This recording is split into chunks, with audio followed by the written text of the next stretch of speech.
Europe 1, Punchline, Laurence Ferrari.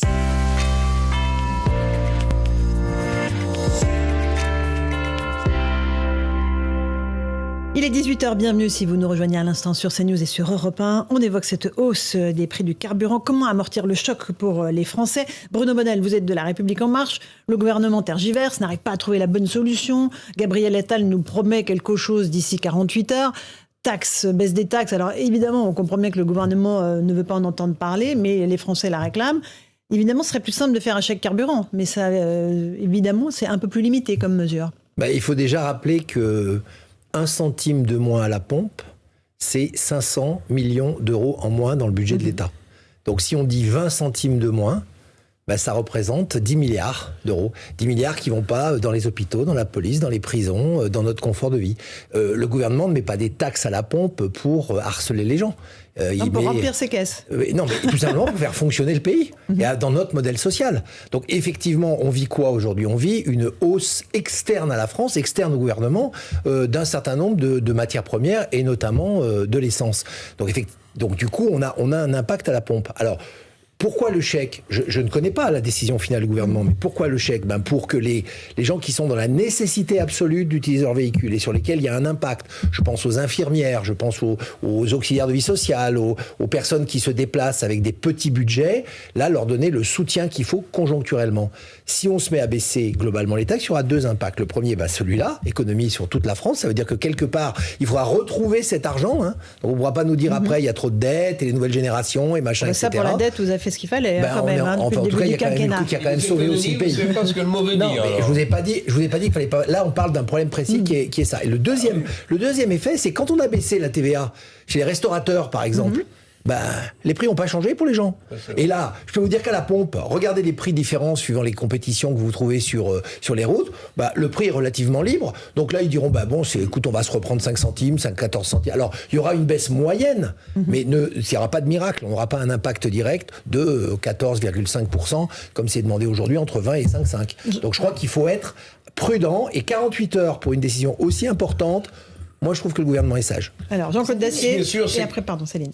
Ce qui est sûr, c'est que sur les autoroutes, là, ça frappe très fort, quand même. Oui. Alors, on disait qu'effectivement, la marge des distributeurs, entre guillemets, classiques, les anciennes stations-service, qui ont fermé d'ailleurs les unes après les autres, était ridicule. Donc, ça servait pas à grand-chose.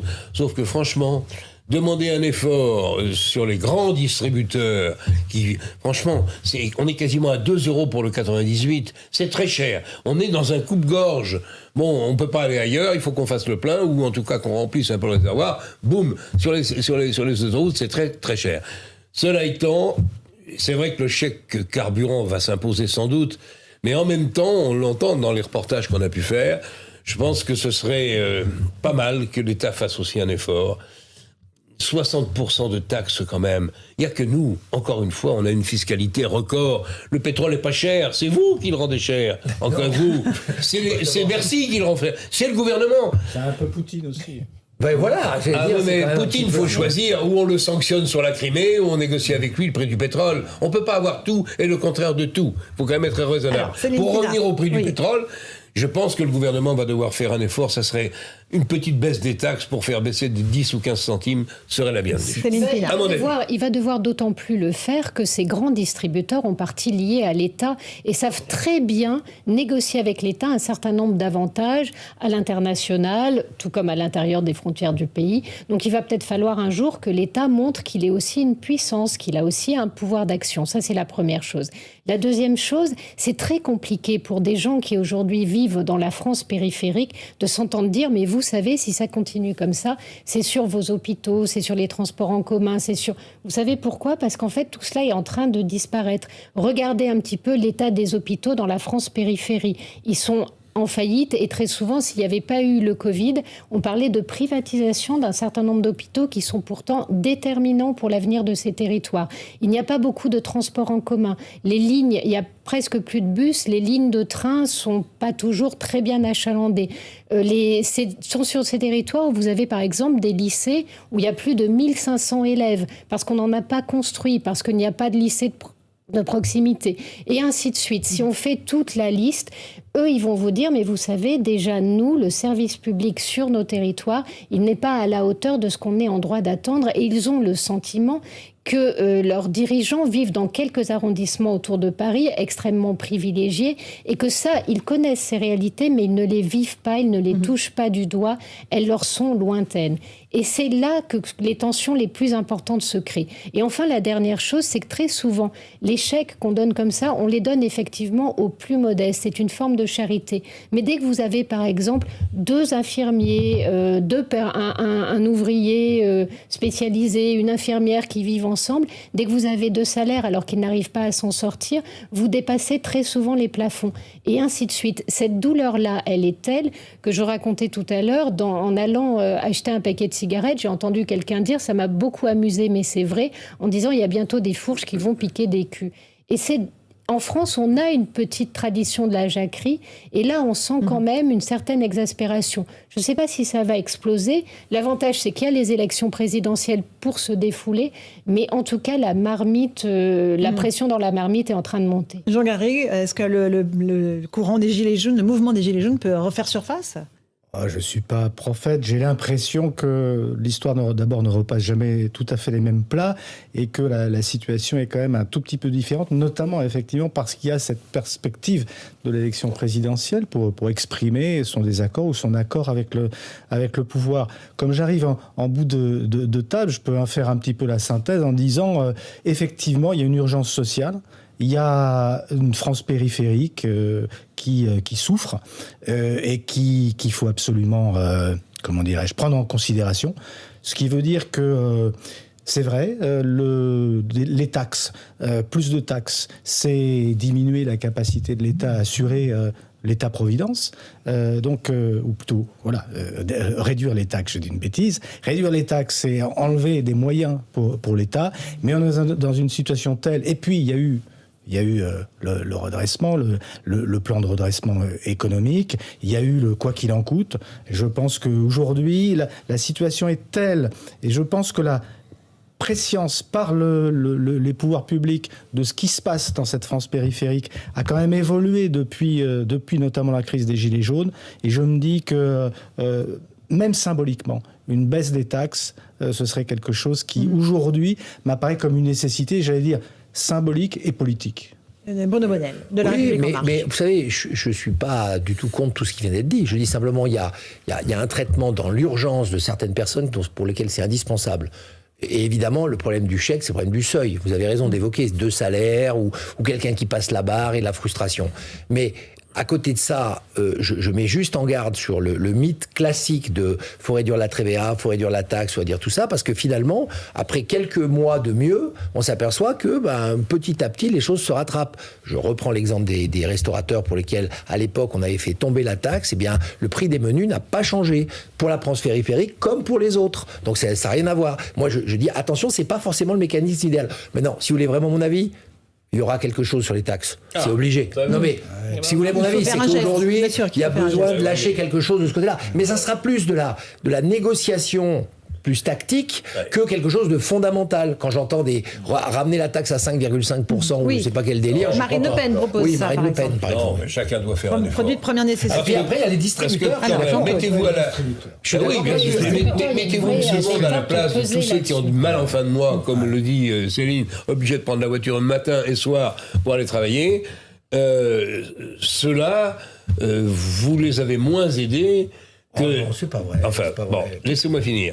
Vous avez fait, et je vous en félicite, énorme effort pour maintenir l'économie de ce pays dans un état, je veux dire, la preuve, on repart bien sur les chapeaux de roue. Ça a coûté beaucoup, beaucoup d'argent. Là, je pense qu'il faut aussi faire un effort pour ceux qui sont pas spectaculaires, ils sont pas restaurateurs, ils sont pas chefs d'entreprise, ils bossent, et puis là, ils commencent à voir le peu d'argent qu'ils ont en fin de mois disparaître petit à petit. Vous êtes obligés de penser à eux. Obligés. Ce qui est décourageant.